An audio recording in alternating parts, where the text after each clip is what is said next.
नमस्कार, स्वागत है आपका। आप देख रहे हैं आज तक। आपके साथ मैं नेहा बाथम। इस वक्त खबरों की शुरुआत बड़ी खबर के साथ करेंगे। कैराना के दौरे पर आज सीएम योगी आदित्यनाथ पहुंचे हैं। वहां पर पलायन पीड़ितों से वो मुलाकात कर रहे हैं।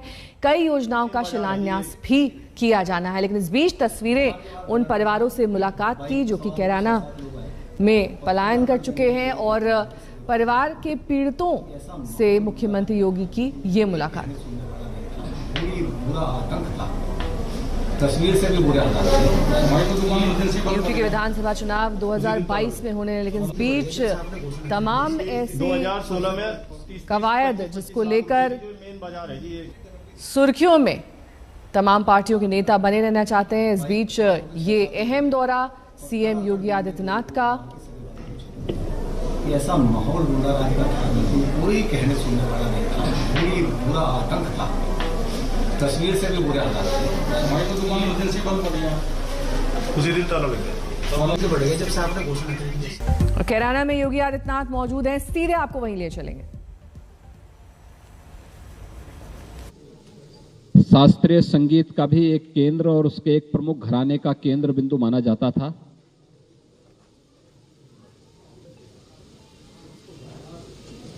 उन्नीस सौ 90 के दशक के प्रारंभ में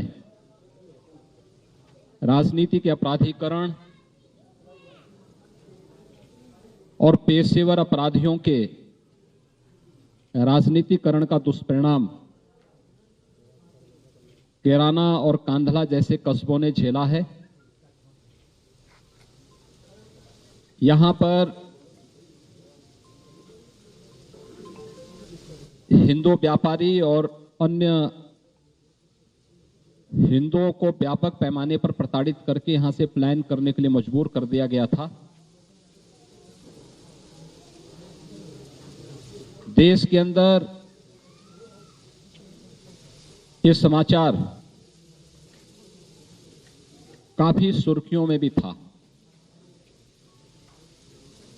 2017 के बाद अपराध और अपराधियों के प्रति जीरो टॉलरेंस की नीति के तहत सरकार ने जो कार्रवाई की थी, उसके परिणाम स्वरूप इस कस्बे में शांति आई। बहुत सारे परिवार वापस आए हैं। 2017 में जब मैं यहां आया था, तब यहां के लोगों ने मांग की थी कि सुरक्षा की दृष्टि से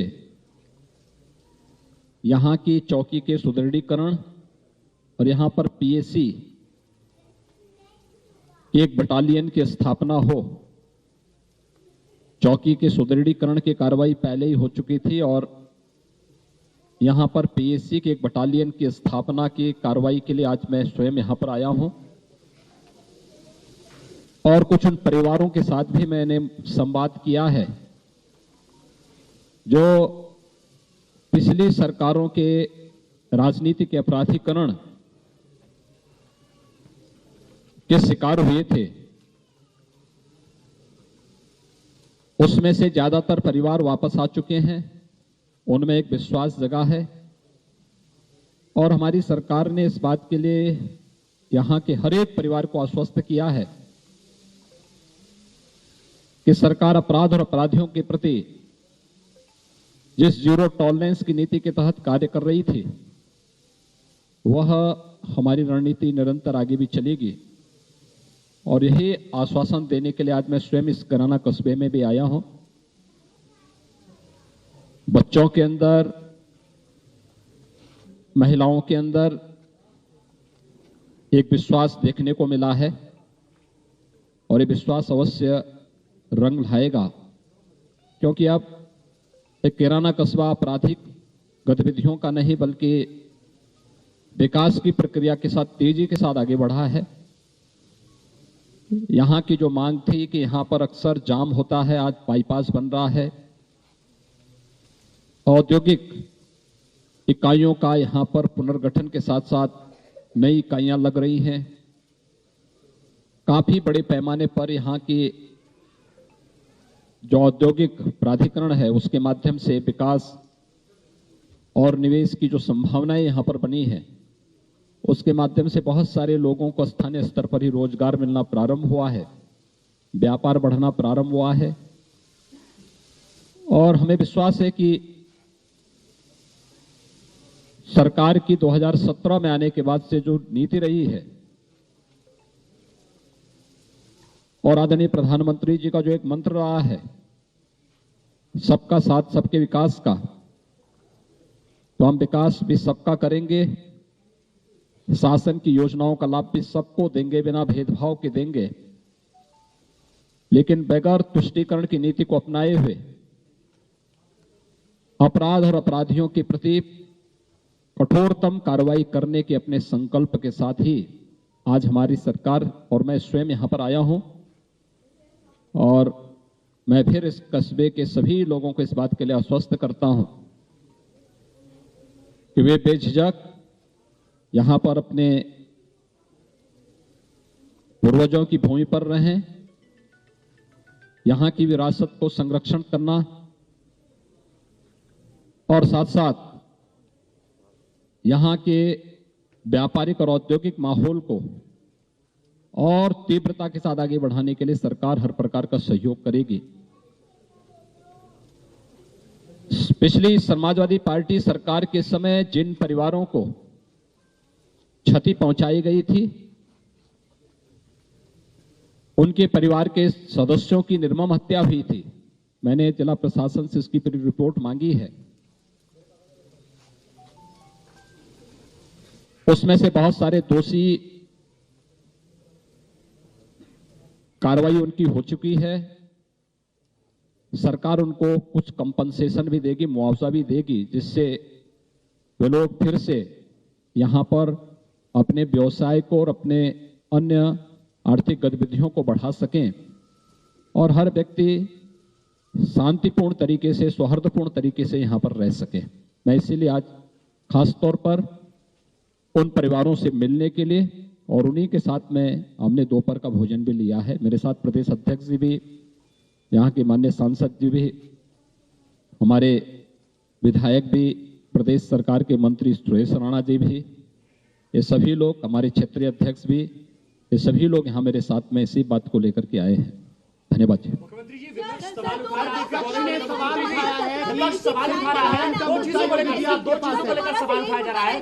पहला कहा जा रहा है आप एक धर्म विशेष की राजनीति कर रहे हैं, दूसरा आपके आने की टाइमिंग को लेकर कि तब चुनाव थे तब आप आए थे और अब चुनाव है इसलिए आप आए हैं। क्या सिर्फ चुनावी मुद्दा है? देखिए, अभी चुनाव नहीं है, चुनाव में कुछ समय है। दूसरा, मैंने आपको पहले ही बता दिया था, यहां पर पुलिस चौकी के सुदृढ़ीकरण की मांग थी, वो हम पहले ही कर चुके हैं। पीएसी की नई बटालियन के स्थापना के लिए आज मैं यहां पर आया हूं। मेरा यह दायित्व बनता है कि हर पीड़ित व्यक्ति से मैं मिलूं, और पीड़ित अगर हिंदू है तो उससे मिलना गुनाह नहीं है, और मैं इसीलिए उन पीड़ितों से मिलने के लिए आया हूं जिन्हें पिछली सरकार के समय में प्रताड़ित करके पेशेवर अपराधियों ने यहां से प्लान करने के लिए मजबूर कर दिया था। सरकार की वर्तमान में, हमारी सरकार की जब 2017 में आने के बाद अपराध और अपराधियों के प्रति जीरो टॉलरेंस की नीति के तहत जब सरकार ने कार्रवाई शुरू की, वे सभी परिवार अपने को सुरक्षित महसूस किए वापस आए हैं, और आज उन सभी लोगों से ही मैंने यहां पर मुलाकात की है। चौधरी कह रहे हैं कि और कोई मुद्दा नहीं है, इसलिए सिर्फ पलायन की बात कर रहे हैं। तो मैं तो इसी बात को लेके आया हूं, पलायन भी एक मुद्दा है और बाकी बातों को करने के लिए मैंने मंच सजाया है बाहर। आप उसको कवर करेंगे तो अच्छा रहेगा। धन्यवाद। और तड़ातड़ दिन में 2 लोगों को मार के सभी वाले को, ऐसा माहौल ढूंढा रहेगा। अपराधी 100% इन्हें 20-30 साल सांस नहीं आने का जी, एक बार सरकार आ जाए, यही प्रार्थना है जी सब। पलायन पीड़ितों से मुलाकात करते योगी आदित्यनाथ उसके बाद प्रेस को संबोधित किया और कई तीखे सवालों का जवाब दिया। जब उनसे ये पूछा गया कि चुनाव के समय ही ये पीड़ित क्यों याद आए, तो उन्होंने कहा कि चुनाव में अभी समय है और विपक्ष तो इस तरह की बातें करेगा ही। लेकिन साथ ही उन्होंने अपराध और अपराधियों पर सख्त बोल बोले हैं। उन्होंने कहा है कि ना अपराधियों को बख्शा जाएगा और अपराध को कंट्रोल करने और कम करने के लिए यूपी सरकार लामबंद है। कैराना में अपराधियों को अब जगह नहीं दी जाएगी। सख्त कदम यूपी की सरकार उठाएगी। अपराधियों के खिलाफ कठोर कार्रवाई का संकल्प योगी आदित्यनाथ ने लिया है। 1990 के दशक के प्रारंभ में राजनीति के अपराधीकरण और पेशेवर अपराधियों के राजनीतिकरण का दुष्परिणाम कैराना और कांधला जैसे कस्बों ने झेला है। यहां पर हिंदू व्यापारी और अन्य हिंदुओं को व्यापक पैमाने पर प्रताड़ित करके यहां से पलायन करने के लिए मजबूर कर दिया गया था। देश के अंदर ये समाचार काफी सुर्खियों में भी था। 2017 के बाद अपराध और अपराधियों के प्रति जीरो टॉलरेंस की नीति के तहत सरकार ने जो कार्रवाई की थी उसके परिणाम स्वरूप इस कस्बे में शांति आई। बहुत सारे परिवार वापस आए हैं। 2017 में जब मैं यहां आया था तब यहां के लोगों ने मांग की थी कि सुरक्षा की दृष्टि से यहां की चौकी के सुदृढ़ीकरण और यहां पर पीएसी एक बटालियन की स्थापना हो।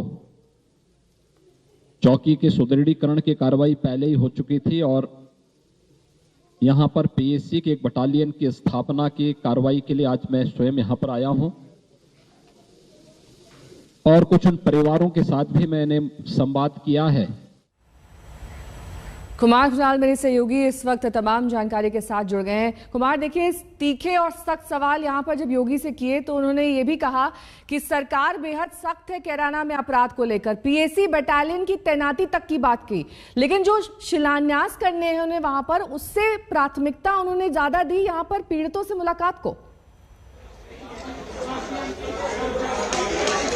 बिल्कुल, अगर हम योगी आदित्यनाथ की सियासत को अगर 2017 से लेकर के अब 2022 का चुनाव आने वाला है, अगर उसको आप ट्रैक करेंगे तो दिखेगा कि ये जो पश्चिमी उत्तर प्रदेश का इलाका है उसमें पलायन से पलायन तक, यानी तब भी योगी आदित्यनाथ आए थे, आज उसका जिक्र भी किया कि तब लोगों को बहुत अव्यवस्था का सामना करना पड़ा था, कानून व्यवस्था की हालत अच्छी नहीं थी। आज आया हूं, उनसे ये भी सवाल पूछा गया कि क्या आपको सिर्फ चुनाव के वक्त पलायन का मुद्दा याद आता है, क्यों आप इस गली में तभी आते हैं जब चुनाव होते हैं? तो उन्होंने कहा कि चुनाव अभी देर है, अभी वक्त है, अभी तो मैं यहाँ पर इसलिए आया था कि जो चौकी है उसको सुदृढ़ किया जा सके और साथ ही साथ एक पीएसी बटालियन की स्थापना की जा सके।